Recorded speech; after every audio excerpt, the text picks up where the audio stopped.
Hi there. How's everything in Montana? Hello Renee, hello Sean. Hi Lucy, hi Cara, hi Henry. Oh, I forgot, hi Hank. I don't know if you can see, but in the spirit of Christmas, see, Sprocket's wearing her antlers. You probably don't see them. Anyway, we're on vacation here in Fairhaven till the first of the year, so we figured we'd take a little time and put a little video together and send it to you via YouTube. Quicker that way. And we had a big snowstorm here on Saturday. Saturday? Saturday night, Sunday. Saturday night and Sunday. And all day Sunday. All day Sunday, and we cleaned up in a little bit. So we went to the library and we got a book called Grandfather's Christmas Camp. Library, Renee. By Mark McCutcheon. And we're going to read it to the girls. I hope you girls are being good because you know who's coming pretty darn soon. All right. Grandfather and I can't find Mr. Biggins. We whistle for him out back. We shout for him in the meadow. Grandfather blows his alpine horn, but Mr. Biggins doesn't come. Stop crying, Sprocket. Gone up the mountain after deer again, Grandfather grumbles. I'll have to go fetch the old three-legged fool. He'll never make it back with this snow coming. I want to go, Grandfather. On Christmas Eve, his eyes blaze at me. For a long time he sizes me up, then growls. Want you dressed from head to toenail, Lizzie, and I don't want you bellyaching or holding me up. Grandfather is big and leathery, and he doesn't like slowpokes. He's a mountain man. I pull on my 3 pairs of socks, long underwear, thick pants, boots, undershirt, shirt, sweatshirt, sweater, coat, hat, scarf, and mittens. Grandfather packs a backpack, just in case. We clomp in our snowshoes through the old-growth forest. Then up one hill, then another, steeper, steeper. Pretty soon my leg feels like logs. Mr. Biggins, Grandfather shouts. Mr. Biggins, I shout. Mr. Biggins, the mountain echoes back. The snow swirls down in a carousel of sugar and doilies. Icicles hang from the trees like glass ornaments. My breath smokes, puff, puff, puff. A buck leaps across the trail. A raccoon dumps snow on us from top of a fir tree. Grandfather yanks off his mittens, jams his fingers in his mouth, and whistles so loud for Mr. Biggins that I have to hold my ears. Wow. Yikes. He grouches at me. Pick up the pace, child. You can't walk like a baby up a mountain. We go up the zigzagging trail Grandfather calls a switchback. It's easier to climb than a straight path, but my feet are tired anyway. Mr. Biggins, Grandfather roars into the wilderness, you're a contemptible mongrel to be pulling this on Christmas Eve. I've a mind to leave you to your own devices. But I know Grandfather doesn't mean it. He loves Mr. Biggins too much.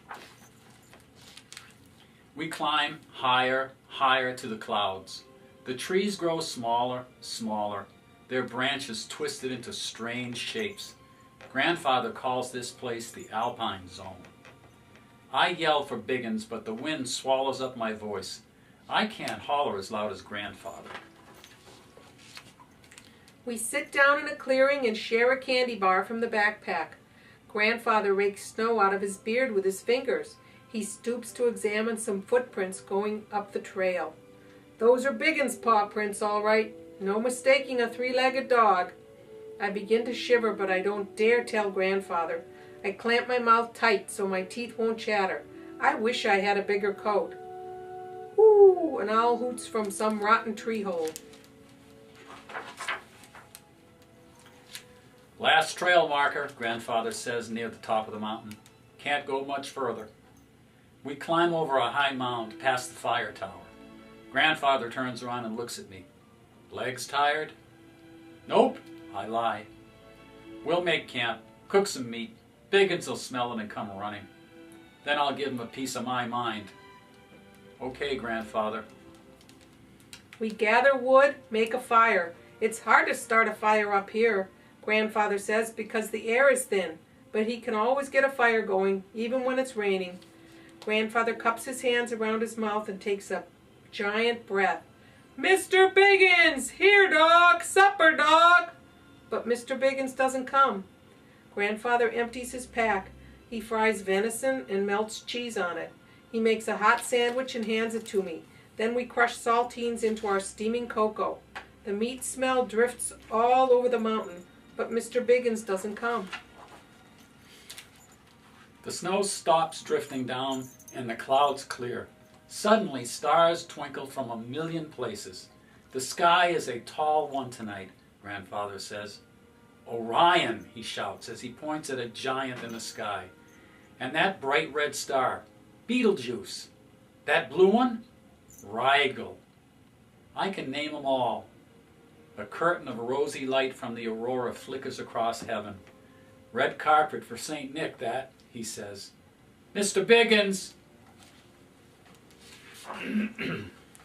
We clean up our supper. Then Grandfather looks at me hard. Can't leave without Biggins, you know. We'll have to bivouac. That okay by you? I look around at the deep snow. It's too deep for Biggins to run very far in. He can't make it home by himself. I say Christmas can wait, Grandfather. Grandfather looks at me and then he nods. And it wouldn't be Christmas without Biggins anyway, I say.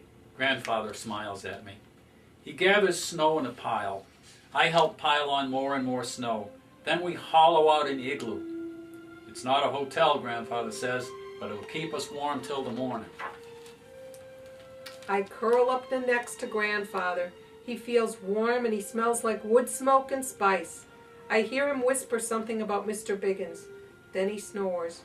Lying in the dark, I miss Biggins' claws going ticka-ticka-ticka across the floor. I listen for barks and panting. I smell the air for stinky fur and breath, but there is only the dark. In the middle of the night, I dream of bells, jingling, jangling, echoing across the sky. I squint up through the roof of the igloo at the stars and see it. The sleigh, the long train of reindeer, and St. Nick passing over the mountain, then disappearing into a cloud. I'm dreaming, I think. I curl up closer against Grandfather. Merry Christmas, Grandfather, I say in my sleep.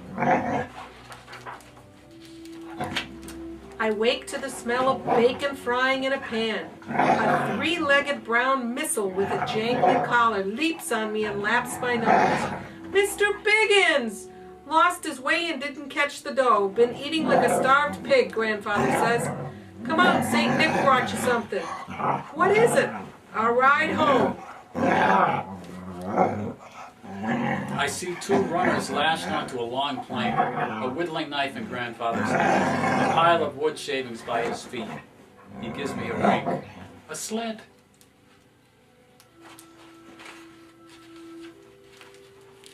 We finish eating and pack up our mess. Grandfather gets on the sled and back. I get in front. Mr. Biggins squats in the middle and slobbers down my neck. Whoosh!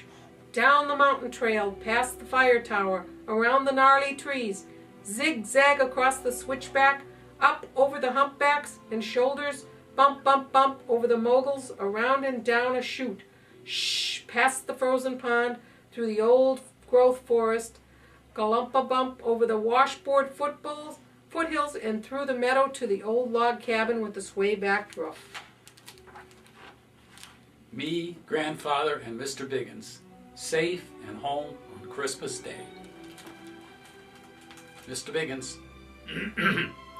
Well, I hope you enjoyed the story. I hope you guys have a very Merry Christmas and a Happy New Year. I hope the girls get everything they wish for this Christmas. Wish you were here. We love you. Merry Christmas!